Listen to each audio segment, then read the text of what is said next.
professional ako sa ITR ko, totoo ba na wala ako babayaran na tax since earning ako 30k per month except dun sa penalty? And may idea kayo how much usually penalty?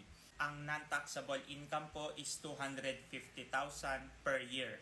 So kung 30k per month, i-multiply natin ng 12 months, para sa 1 year, ang income mo is nasa 360k. So pag naka 8% income tax rate option, meron na po yung tax.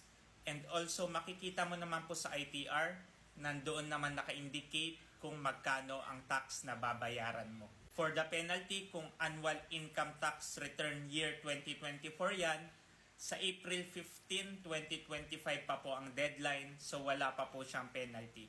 You are a freelancer at meron kang concern or question regarding freelancers BIR registration and freelancers tax compliance, comment mo lang yan at sasagutin ko yan.